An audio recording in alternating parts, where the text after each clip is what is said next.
이 새벽에도 오신 여러분들, 기도하는 모든 간구가 하나님 앞에 상달리는 은혜의 새벽 되기를 주의 이름으로 축원합니다.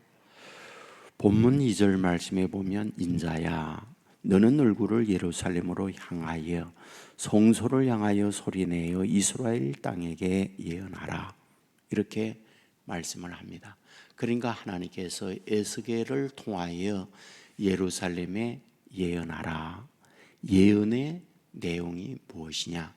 3절에 보면 이스라엘 땅에게 이르기를, 여호와의 말씀에 내가 너를 대적하여 내 칼을 칼집에서 빼어 의인과 악인을 내게서 끊을지라 라고 되어 있습니다. 본문에 보면 칼이 계속 반복되어 나오고 있는 것을 봅니다. 칼은 심판을 말하고 있습니다. 그러니까 하나님의 심판이 이제 누구에게 임하고 있느냐? 의인과 악인에게 임하고 있다, 이렇게 말씀을 하고 있습니다. 우리는 이 부분에 대하여 의문을 제기하게 됩니다. 어떤 의문입니까? 상선벌악의 하나님입니다. 선을 행하는 자에게 상을 내리고 악을 행하는 자에게 벌을 내리는 하나님입니다. 공의의 하나님이라고 우리는 믿고, 성경은 공의의 하나님에 대하여 분명히 말씀을 하고 있습니다. 그런데 오늘 본문의 내용을 보면 어떠하다? 의인과 악인에게 동시에 심판을 하다니, 이 부분에 대하여 어떻게 봐야 할 것인가, 이런 말이 되는 거죠. 자, 여러분들, 우리가 어떤 삶에 굉장히 중요한 부분이 공의예요. 공의를 위해서 국가에는 헌법이라고 하는 잣대를 가지고 높은 사람이든 낮은 사람이든 부자이든 가난한 사람이든 누구나 공명정대하게 판결을 내는 거죠. 인사 문제에 있어서도 내 편에 있다고 해서 그에게 실력이 없지만은 공정하지 못한 어떤 인사를 한다, 그러면 이에 불만을 가질 수밖에 없는 것이 우리 인간의 모습인 거죠. 그런데 오늘 여기에서 우리에게 무엇을 말씀하고 있느냐? 의인과 악인을 동일하게 칼의 심판을 받고 있다라고 하는 것을 말씀을 하고 있습니다. 이 부분에 대하여는 일찍이 우리가 앞부분에서 보았습니다. 20장 47절에 보면, 남쪽의 수백에 이르기를 여호와의 말씀을 들을지어다. 주 여호와께서 이같이 말씀하셨느니라. 내가 너의 가운데에 불을 일으켜 모든 푸른 나무와 모든 마른 나무를 없애리니 맹렬한 불꽃이 꺼지지 아니하고 남에서 북까지 모든 얼굴이 그스를지라 라고 되어 있습니다. 그리고 나서 그 아래 보면 비유다 라고 되어 있습니다. 그러면 이 부분에 대한 비유의 내용이 무엇일까요? 불이 모든 걸 살라버린다 라고 되어 있을 때, 이 불은 오늘 본문에서 칼을 심판으로 말하듯 여기에서 불은 심판을 말한다, 그런 말이죠. 여기에 푸른 나무란 뭘까요? 무성한 나무, 번성한 나무, 때로는 의롭고 정의로운 나무, 이것을 뜻하죠. 바르게 사는 사람을 의미합니다. 의인을 말하죠. 마른 나무가 있습니다. 물이 공급을 받지 못해서 메마른 나무, 무성하지 못합니다. 곧 악한 자들을 의미하고 있습니다. 그리고 남에서 북까지라고 되어 있는데, 이것은 단에서 부엘세바까지 라고 하는 부분을 말합니다. 이스라엘 전체를 말하고 있는 거죠. 곧 하나님의 심판을 비유적으로 말씀하고 있다, 이런 말입니다. 무슨 뜻이라고요? 의롭고 바르게 사는 사람이나 악하고 죄 가운데 사는 사람이나 누구나 동일하게 불을 내려서 심판한다, 이것을 말씀하고 있다, 그런 말이죠. 그렇다면 공의의 하나님이 공의는 어디에 갖단 말일까? 이런 의문을 제기할 수가 있는 거죠. 이 부분에 대하여는 우리가 이렇게 이해함이 좋습니다. 자, 여러분들, 바빌론에 의해서 이스라엘이 그리고 유다가 파멸을 당하게 됩니다. 포로로 끌려갈 때에 죄인들만 끌려갑니까? 어려움을 만날 때 악한 자만 어려움을 당합니까? 그렇지 않죠. 다니엘도 끌려가죠. 동시에 오늘 지금 이 에스겔을 쓰고 있는 에스겔도 끌려가잖아요. 그래서 그발 강가에서 하나님이 그에게 임하고 하나님의 말씀을 예언하는 것을 보게 되잖아요. 무슨 말입니까? 기근이 온다고 그러면 바르게 사는 사람도 기근을 똑같이 그 땅에서 당하게 되는 거죠. 전쟁이 벌어지면 여러분, 누구에게는 전쟁의 포화가 임하고 누구에게는 전쟁의 포화가 임하지 않는, 그게 아니에요. 전체 다 전쟁의 소용돌이 속에서 어려움을 당하게 되어 있는 거죠. 그러므로 어찌해야 됩니까? 여러분 나라가 든든히 서야 됩니다. 여러분 나라가 휘청거리고 어려움을 겪고 전쟁의 어려움을 당하면 바르게 믿음을 살아가는 사람들도 똑같이 어려움을 당하고 마는 거예요. 그리하여 오늘 본문에서 악인과 의인 동일하게 하나님의 심판이 임한다는 것을 말씀을 하고 있다. 그러므로 오늘 믿음의 사람들, 이 부분에 대한 말씀을 잘 보시면서 그렇구나, 어려움을 만나게 되어지면 신실한 사람이나 그렇지 못한 사람이나 동일하게 어려움을 겪는구나. 그러므로 이 땅이 든든하도록 믿음의 사람들이 깨어서 바르게 하나님 나라를 위해서, 이 나라를 위해서, 우리 민족을 위해서 기도하고 든든히 서가야 한다. 이것을 말씀을 해주고 있다. 이런 말씀이 됩니다. 다음으로는 존보는 말씀이 나와요. 21절 말씀에 보면 바빌론 왕이 갈래길 곧 두 길 오기에 서서 점을 취되 화살을 흔들어 우상에게 묻고 희생 제물의 간을 살펴서라고 되어 있어요. 우리가 성경을 보면 존보는 말씀 많이 나와요. 우리가 잘 아는 사도행전 16장에도 보면 바울과 실라가 마게도냐 첫성 빌립보에 갔을 때에 이곳저곳에 전도하러 다닐 때에 귀신의 영에 이끌려서 존보는 사람이 있었잖아요.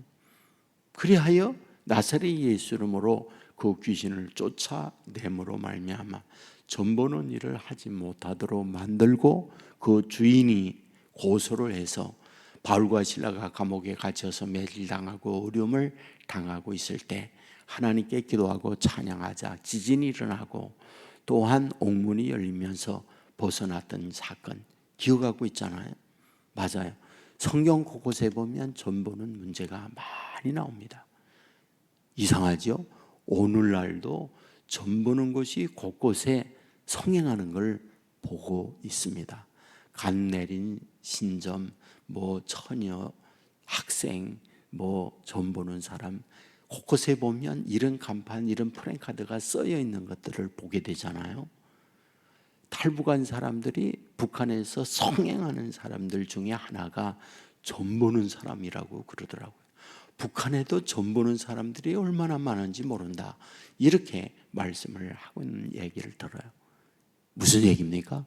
인간은 미래에 대한 궁금과 미래에 대한 불안을 갖고 있는 것이 역사 이래 한 번도 변하지 않는다, 그런 얘기입니다. 여러분, 우리 믿는 사람들도 여전히 이런 불안함을 갖고 사는 것이 인간의 현실이잖아요. 잊지 마세요. 하나님께서 천지 만물을 창조하고 창조된 것을 섭리하는 분이 하나님이라는 사실을 우리는 잊어서는 안 돼요. 저와 여러분의 삶의 미래 하나님의 장중에 들려있는 우리잖아요. 그렇다면 성경이 우리들에게 말씀하고 있는 게 뭡니까? 오만지 닿으면서 미래의 축복을 기대하는 것, 성경은 그걸 원하지 않아요. 심은 대로 거둔다는 게 성경의 말씀이에요. 선을 심으면 그의 선의 열매를 거두는 것이고 악을 심으면 그의 악의 열매를 거둔다는 것이 진리인 것이고 분명하게 그것을 우리에게 가르쳐주고 있잖아요. 그러므로 하나님 앞에 온전히 서서 우리에게 말씀을 심고 믿음을 심고 나아가면 뭔가요? 말씀대로 되어지는 인생이 되어지는 것이고, 믿음을 심을 때 믿음대로 되어지는 축복이 주어진다는 것이 성경의 약속이잖아요. 그러므로 하나님의 자녀들은 미래에 대한 불안과 염려가 있을 수 있지만, 모든 걸 다스리고 주장하는 하나님 앞에 저와 여러분의 인생을 맡기고 살면 하나님께서 저와 여러분과 동행하고, 하나님께서 저와 여러분의 가는 걸음을 인도해 주시고, 때로 위기를 만날 수 있지만 그 위기란 무엇입니까? 더 나은 내일로 나가기 위한 하나님의 방법이다. 성경이 이것을 우리에게 가르쳐 주고 있지 않습니까? 그러므로 믿음의 사람들은 뭐다? 모든 것이 합력하여 선을 이룬다고 하는 분명한 이 믿음을 우리가 꼭 갖고 고난의 과정을 거친다면, 나로 하여금 정금같이 나오기 위하여 단련하는 시간이로구나. 이런 과정을 통하여 더 큰 미래로 나가기 위하여 하나님이 이 어려운 과정을 통과하게 하고 있구나. 이런 믿음을 갖고 가면 반드시 하나님께서 욥의 고난을 통하여 배의 축복으로 인도해 주시듯이 주의 자녀들도 동일한 은혜로 인도해 주신다.